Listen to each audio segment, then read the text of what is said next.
Mystic temples. మన దేశం ఎన్నో చారిత్రక ఆలయాలకు నిలయం. ప్రపంచంలో ఎక్కడా లేనంత పురాతన వారసత్వ సంపద మన సొంతం.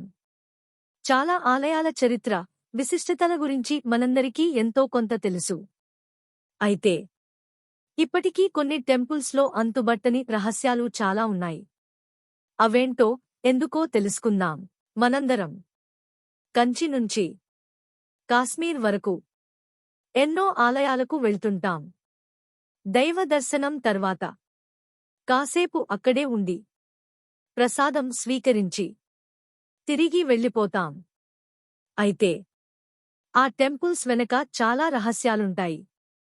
ఆ మిస్టరీలు ఛేదించేందుకు పరిశోధనలు జరుగుతూనే ఉన్నాయి. ఈ ప్రపంచంలో మనది భక్తిభావ ప్రపత్తుల దేశం. 64 కోట్ల దేవుళ్ళు, దేవతలు నడయాడే పవిత్ర భూమి. అందుకే ప్రతి వీధిలో ఓ గుడి ఉంటుంది. అయితే అన్ని గుళ్ళు ఒకేలా ఉండవు.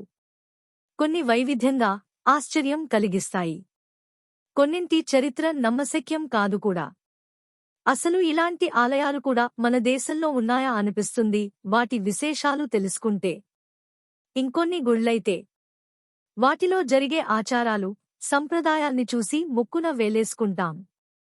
ఇవన్నీ ఒక ఎత్తైతే 2000 ఏళ్లకు పైగా చరిత్ర ఉన్న పురాతన ఆలయాల ప్రాశస్త్యం అంతా ఇంతా కాదు. మరి ఆ ఆలయాల గురించి సింపుల్గా తెలుసుకుందాం. వాటిలో రకరకాల రహస్యాల్ని తెలుసుకుని కాసేపు ఆశ్చర్యపోదాం. వీలైతే ఆ ఆలయాలకు వెళ్ళినప్పుడు ఆ రహస్యాలను విశ్లేషించవచ్చు. మెహందీపూర్ బాలాజీ టెంపుల్, రాజస్థాన్. దెయ్యాలు, భూతాలు, పిశాచాలు, చేతబడుల వంటివి వదిలిపోవాలంటే ఏం చెయ్యాలి అని రాజస్థాన్ జనాన్ని అడిగితే వాళ్ళు చెప్పే సమాధానం మెహందీపూర్ బాలాజీ ఆలయానికి వెళ్ళమని. దౌసా జిల్లాలో ఉంది ఈ టెంపుల్. రోజూ వేల మంది భక్తులు అక్కడకు వెళ్తుంటారు. వాళ్ళు చూపించే భక్తి భరించలేని విధంగా ఉంటుంది. కొందరు సలసలా కాగే నీళ్లను ఒంటిపై పోసుకుంటారు. ఇంకొందరు ఉరివేసుకున్నట్లు వేలాడతారు. మరికొందరైతే గొలుసులతో కట్టేసుకుని తలను గోడకేసి కొట్టుకుంటారు. ఇదంతా ఎందుకంటే తమను దెయ్యాలు వదిలిపోవాలి అంటారు. పూజారులే దగ్గరుండి ఇలాంటివి చేయించడం బహుశా దేశంలో ఈ ఒక్క గుడిలోనే కావచ్చు. అన్నట్టు ఇక్కడ ప్రసాదం ఇవ్వరు. ఆలయం నుంచి వెళ్ళిపోయేటప్పుడు వెనక్కి తిరిగి చూడకూడదట. అలా చూస్తే దెయ్యాల్ని తమలోకి రమ్మని పిలిచినట్లట. ఇది నిజమా కాదా అంటే ఎవరి నమ్మకాలు వాళ్లవి. కొనుంగల్లూర్ భాగ్వాథీ టెంపుల్, కేరళ. సాధారణంగా మనం దేవుణ్ణి కీర్తిస్తాం. అదే ఈ టెంపుల్కి వెళ్తే మాత్రం తిట్టాల్సిందే. కేరళలోని కొడుంగల్లూర్ భగవతి ఆలయం ప్రత్యేకత ఇది. ఏటా ఇక్కడ 7 రోజుల పాటు ఉత్సవాలు జరుగుతాయి. ఆ టైంలో భక్తులు కత్తులతో ఎంటరవుతారు. తలపై దాడి చేసుకుంటారు. రక్తం ప్రవాహంలా కారుతుంది. అలాగే గుళ్ళోకి వెళ్తారు. భద్రకాళి అమ్మవారిని నానా తిట్లు తిడతారు. తిట్ల దండకమే కాదు, భక్తి గీతాల రూపంలో కూడా తిట్టిపోస్తారు. అక్కడితో అయిపోదు. పూనకం వచ్చినట్లు ఊగిపోతూ గుడిపైకి రాళ్లు విసురుతారు. ఏటా రాళ్లతో కొడుతుండటం వల్ల ఆలయం దెబ్బతింటోంది. ఇక్కడ పూజా కైంకర్యాలు, కొబ్బరికాయలు కొట్టడాలు లాంటివి ఉండవు. 7 రోజుల ఉత్సవాల తర్వాత వారం పాటు ఆలయాన్ని మూసివేస్తారు. ఆ టైంలో రక్తపు మరకల్ని శుభ్రం చేస్తారు. స్తంభేశ్వర్ మహాదేవ్ టెంపుల్, గుజరాత్. అప్పుడప్పుడూ మాయమై తిరిగి కనిపించే టెంపుల్కి వెళ్లాలనుకుంటున్నారా? అయితే గుజరాత్ వడోదరలోని స్తంభలేశ్వర్ మహాదేవ్ ఆలయాన్ని దర్శించుకోండి. అరేబియా సముద్ర తీర జలాల్లో ఉంది గుడి. ఇక్కడి ఈశ్వరుడు ధైర్యం చేసి తన దగ్గరకు వచ్చేవాళ్లను కరుణిస్తాడని భక్తుల అపార నమ్మకం. సముద్ర అలల తీవ్రత తక్కువగా ఉన్నప్పుడు మాత్రమే ఈ ఆలయాన్ని దర్శించగలం. పెద్ద అలలు వస్తున్నప్పుడు ఇది పూర్తిగా నీటిలో మునిగిపోతుంది. కొన్ని గంటల తర్వాత తిరిగి కనిపిస్తుంది. ఈ ప్రత్యేకతే ఈ గుడిని ఫేమస్ టెంపుల్గా మార్చేసింది. తిరుమల్ టెంపుల్. మన తెలుగువారి తిరుమల టెంపుల్ కూడా ప్రత్యేకమైనదే. పూజలు, భక్తజన సందోహం ఇవన్నీ ఒక ఎత్తు. కేశ సంపద మరో ఎత్తు. రోజూ ఈ ఆలయంలో 60,000 మంది దాకా తలనీలాల రూపంలో మొక్కు చెల్లిస్తున్నారు. అందువల్ల ఏటా 100 టన్నుల కొద్దీ జుట్టు పోగవుతోంది. దీన్ని ఈ వేలల్లో అమ్మితే 300 కోట్లకు పైగా ఆదాయం వస్తోంది. తిరుమలలో హుండీ ఆదాయం తర్వాత ఎక్కువ రెవెన్యూ వస్తున్నది ఈ జుట్టు ద్వారానే. టీటీడీ నుంచి ఈ జుట్టు విదేశాలకు వెళ్తోంది. ఎక్కువగా అమెరికా, ఇటలీ, చైనాకు ఎక్స్పోర్ట్ అవుతోంది. అక్కడి విగ్గుల కంపెనీలు ఈ హెయిర్తో విగ్స్ తయారు చేస్తున్నాయి. చైనాలో విగ్స్తో పాటు ఆహారాన్ని నిల్వ ఉంచేందుకు కూడా జుట్టును వాడుతున్నారు. మన దేశంలో ముంబైకి వెళ్తున్న కేశాల్ని బాలీవుడ్ స్టార్స్ కోసం విగ్స్ తయారు చేస్తున్నారు. బ్రహ్మా టెంపుల్, పుష్కర్, రాజస్థాన్.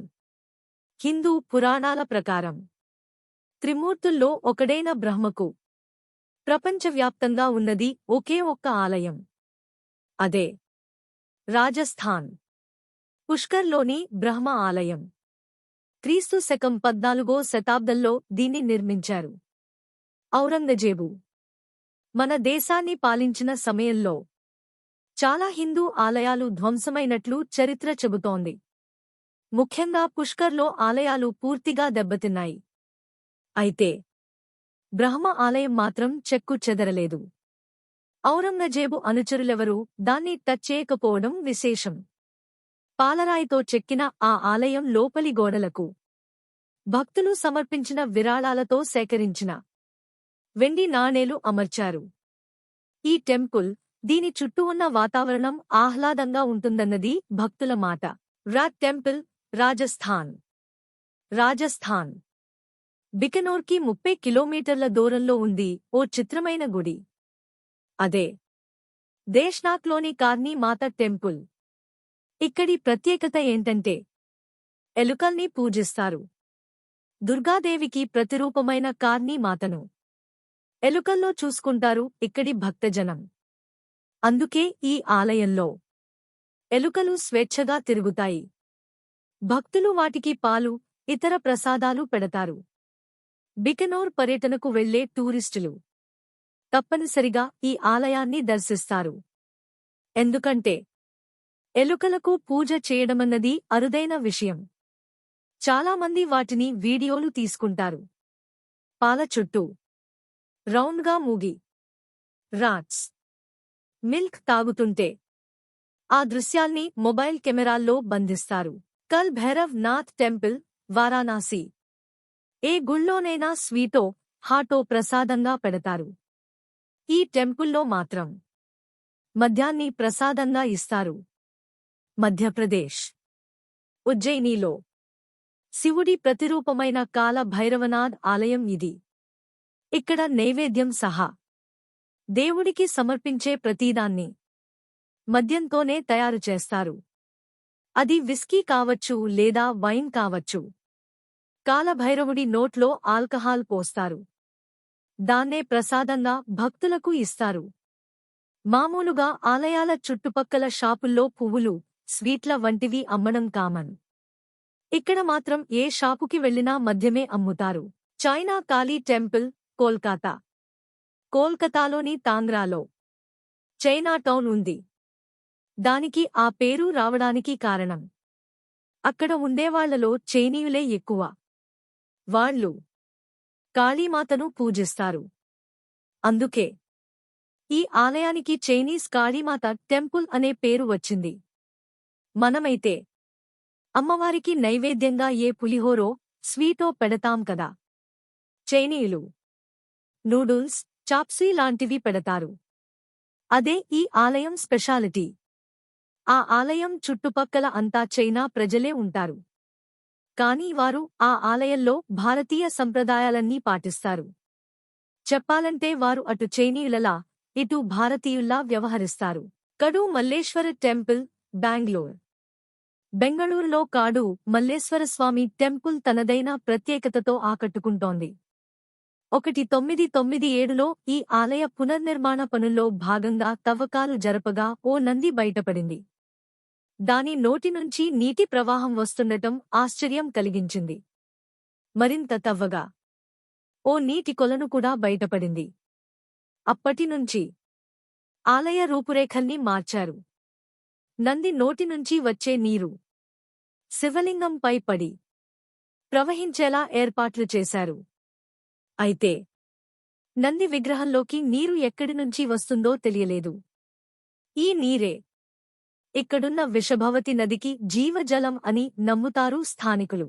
హడింబా టెంపుల్, మనాలి, హిమాచల్ ప్రదేశ్. మంచు కురిసే మనాలిలో ప్రత్యేక ఆలయం ఈ హడింబా టెంపుల్. 4 అంతస్తుల ఈ ఆలయం పగోడా ఆకారంలో ఉండటమే విశేషం. ఈ చుట్టుపక్కల ఎక్కడా ఆ మాటకొస్తే మన దేశంలోనే ఇలాంటి ఆలయాలు అరుదు.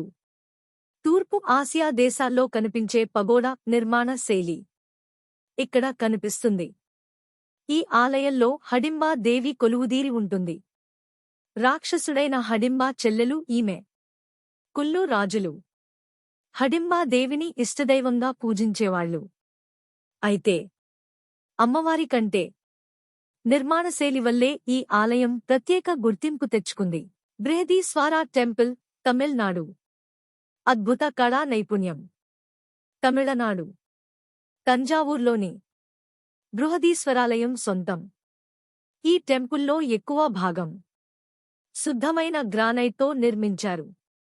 ఇదే సైంటిస్టులకు సవాలు విసురుతోంది. ఎందుకంటే ఈ ఆలయానికి చుట్టుపక్కల 60 కిలోమీటర్ల వరకు గ్రానైట్ నిక్షేపాలు, ఆనవాళ్లు లేవు. ఎప్పుడో 1000 ఏళ్ల కిందట ఈ ఆలయాన్ని నిర్మించేందుకు ఎక్కడి నుంచి గ్రానైట్ తీసుకొచ్చారు, ఎలా తెచ్చారు అన్నది ఆశ్చర్యకరం. ముఖ్యంగా గోపురం 80 టన్నుల బరువున్న ఏకశిలతో తయారైంది. ఏ క్రేన్లు లేకుండా ఆ భారీ శిలను అంత ఎత్తుకి ఎలా చేర్చగలిగారన్నది అంతుబట్టని రహస్యంగా మిగిలిపోయింది. బుద్ధ నీలకంఠ్, కాఠ్మాండు, నేపాల్. ఇది బుద్ధ నీలకంఠ ఆలయం. పేరులో బుద్ధ ఉన్నా నిజానికి ఇది మహావిష్ణువు వెలసిన ఆలయం. బుద్ధ నీలకంఠ అంటే పురాతన నీలపు రంగు విగ్రహం అని అర్థం. ఇది నేపాల్లోని ఖాట్మండ్ లోయలో ఉంది. ఈ ఆలయంలో త్రిమూర్తులలో ఒకడైన శ్రీమహావిష్ణువు ఆదిశేషుడిపైన శయన మూర్తిగా మనకు దర్శనమిస్తాడు. ఇక్కడున్న విష్ణుమూర్తి విగ్రహం 5 మీటర్ల పొడవైన రాతిలో చెక్కి ఉంది. సహజంగా విష్ణువు శయన మూర్తిగా ఒక పక్కకు తిరిగి పడుకుని ఉండే మూర్తుల్ని మనం చూస్తుంటాం. ఇక్కడ మాత్రం స్వామి వెల్లకిలా పడుకుని నింగివైపు చూస్తుంటాడు. ఇంకో ప్రత్యేకత ఏంటంటే ఇంత భారీ విగ్రహం నీటిలో తేలుతూ ఉంటుంది. భక్తులతో పాటు పరిశోధకుల్ని సైతం విశేషంగా ఆకర్షిస్తున్న ఈ విగ్రహం 1957లో జరిపిన ఓ అధ్యయనం ప్రకారం 1300 సంవత్సరాల నుంచి నీటిలో తేలుతోంది. ఇదంతా దైవశక్తిగా భక్తులు నమ్మితే పరిశోధకులు మాత్రం సైంటిఫిక్ కారణం చెప్పలేకపోయారు. బుల్లెట్ డేటి, రాజస్థాన్. మన దేశంలో సహజంగా విగ్రహాల్ని, ఆవుల్ని, చెట్లను, వానరాల్ని పూజించడం కామనే. బుల్లెట్ని దేవుడిలా భావించడం ఎక్కడైనా చూశామా? ఆ వింత గుడి రాజస్థాన్లోని జోధపూర్లో ఉంది. ఇక్కడి రాయల్ ఎన్ఫీల్డ్ బుల్లెట్ను భక్తులు పూజిస్తారు. లిక్కర్ను నైవేద్యంగా సమర్పిస్తారు. ఇలా చేస్తే రోడ్డు ప్రమాదాలు జరగకుండా దేవుడు కాపాడుతాడని ఈ గ్రామస్తుల నమ్మకం. దీని వెనక ఓ నమ్మశక్యం కాని కథ ఉంది. ఈ బైక్ నడిపిన బన్నా ఈ గుడి ఉన్న ప్లేస్లో జరిగిన రోడ్డు ప్రమాదంలో చనిపోయాడు. పోలీసులు బైక్ని తీసుకెళ్లి స్టేషన్లో పెట్టుకున్నారు. అయితే తెల్లారేసరికి ఈ బైక్ తిరిగి ప్రమాదం జరిగిన ప్లేస్లో కనిపించింది. షాకైన పోలీసులు మళ్లీ బైక్ని తీసుకెళ్లి ఈసారి గొలుసులతో కట్టేశారు. అయినా అంతే, నెక్స్ట్ డే ఈ బైక్ ప్రమాదం జరిగిన ప్లేస్లోనే ఉంది. ఇలా చాలాసార్లు జరగడంతో విసుగొచ్చిన పోలీసులు దీన్ని ఇక్కడే వదిలేశారట. జనం ఈ బైక్ని పూజిస్తూ బుల్లెట్ బాబా గుడి కట్టేశారు. హజ్రత్ కమర్ అలీ దర్వేష్, మహారాష్ట్ర. సైన్స్ కారణం చెప్పలేకపోయిన మరో విశేషం. ఓ బండరాయి. మహారాష్ట్ర శివపురిలోని హజ్రత్ ఖమర్ అలీ దర్వేష్ దర్గాలో ఉంది ఆ స్టోన్. ముంబైకి 16 కిలోమీటర్ల దూరంలో పుణే శివార్లలో ఆ దర్గా ఉంది. దానికి ఏ ప్రత్యేకత లేదుగాని అక్కడున్న రాయి మాత్రం ప్రపంచ గుర్తింపు పొందింది. కారణం దానితో ముడిపడి ఉన్న అంతుబట్టని మిస్టరీయే. 90 కేజీల ఆ రాయిని ఒకవైపు పట్టుకుని ఎత్తడం ఎవరివల్లా కావట్లేదు. అదే 11 మంది కలిసి చుట్టూ మూగి చూపుడు వేళ్లతో ఎత్తితే మాత్రం ఈజీగా లేస్తుంది. ఇలా ఎందుకో సైంటిస్టులు చెప్పలేకపోయారు. ఓ సాధువు ఇచ్చిన వరం వల్లే ఇలా జరుగుతోందని స్థానికుల నమ్మకం. నిధి వ్యాన్, ఉత్తర్ ప్రదేశ్. కొన్ని విషయాల్ని నమ్మాలో వద్దో కూడా అర్థం కాదు. ఇది అలాంటిదే. ఉత్తరప్రదేశ్లోని బృందావనంలో ఉంది నిధివనం రంగ మహల్ టెంపుల్. ఈ ఆలయంలోకి రాత్రివేళ రాధాకృష్ణులు వస్తారని, రాసలీలలు ఆడతారని స్థానికుల నమ్మకం. అందుకే సూర్యాస్తమయం తర్వాత ఈ టెంపుల్ని మూసేస్తారు. ఆలయ పరిసరాల్లోకి ఎవ్వర్నీ అనుమతించరు. ఒకవేళ ఎవరైనా రాత్రివేళ టెంపుల్లోకి వెళ్తే వాళ్లు చనిపోతారని, లేదంటే వాళ్లకు చూపు, మాట, వినికిడి శక్తి పోతుందని ప్రచారం జరుగుతోంది. నిధివనంలో ఉండే చెట్లు, మెలికలు తిరిగి చిత్రమైన ఆకారాల్లో కనిపిస్తాయి. ఇక్కడి నేలంతా పొడిగా ఉన్నా ఈ చెట్లు మాత్రం ఏడాదంతా పచ్చదనంతో నిండి ఉంటాయి. వీటిని చూసిన వాళ్లకు సహజంగానే ఈ ప్రదేశం ఆశ్చర్యం కలిగిస్తుంది. ఇప్పటివరకు రాత్రి వేళ టెంపుల్లోకి ఎవర్నీ అనుమతించలేదు. అందువల్ల నిధివనం మిస్టరీగానే ఉండిపోయింది. దీనిపై బాలీవుడ్లో హర్రర్ సినిమాలు కూడా వచ్చాయి. జ్వాలాదేవి టెంపుల్, హిమాచల్ ప్రదేశ్. హిమాచల్ ప్రదేశ్లోని కంగ్రా జిల్లాలో జ్వాలాదేవి ఆలయం ఉంది. పరమశివుడి భార్య సతీదేవి ఆలయం ఇది. ఇక్కడ ఆశ్చర్యం కలిగించే విషయమేంటంటే ఆలయ ప్రాంగణలో ఉండే జ్వాల 100 ఏళ్లుగా వెలుగుతూనే ఉంది. దానికి ఇంధనంగాని, నూనెగాని పోయకుండానే జ్వలిస్తోంది. దీని వెనక ఓ కథ ప్రచారంలో ఉంది. సతీదేవి తండ్రి శివుణ్ణి తిరస్కరించడంతో మనస్తాపం చెందిన సతీదేవి సూసైడ్ చేసుకుంది. శ్రీమహావిష్ణువు ఆమె దేహాన్ని 51 ముక్కలుగా చేయగా అవి భూమిపై వేర్వేరు ప్రాంతాల్లో పడ్డాయి. సతీదేవి నాలిక ఇక్కడ పడి అదే జ్వాలగా వెలుగుతోందని స్థానికుల విశ్వాసం. ఈ మిస్టరీని ఛేదించేందుకు చాలా హేతువాద సంస్థలు ప్రయత్నించి చేతులెత్తేశాయి. వీరభద్ర టెంపుల్, ఆంధ్రప్రదేశ్. ఆంధ్రప్రదేశ్ అనంతపురం జిల్లాలోని లేపాక్షి క్షేత్రంలో ఉన్న వీరభద్రస్వామి టెంపుల్ కూడా మిస్టరీ లిస్టులో చేరింది. అద్భుతమైన శిల్పకళా చాతుర్యానికి పెట్టింది పేరు ఈ లేపాక్షి టెంపుల్. అయితే ఇక్కడి వేలాడే స్తంభం ఎక్కువ మంది పర్యాటకుల్ని ఆకర్షిస్తోంది. ఈ ఆలయంలో 70 స్తంభాలున్నాయి. ప్రాంగణంలో ఉండే ఈ ఒక్కటి మాత్రం 80% గాల్లో వేలాడుతూ అందర్నీ ఆశ్చర్యపరుస్తోంది. దీన్ని నిరూపించేందుకు చాలామంది దీని కింద నుంచి క్లాత్ని పోనిస్తున్నారు. పైన ఎలాంటి సపోర్టూ లేకుండా భూమిని 20% టచ్ చేస్తూ ఇంత పెద్ద స్తంభం పడిపోకుండా నిలబడగలగటం మిస్టరీగా మారింది.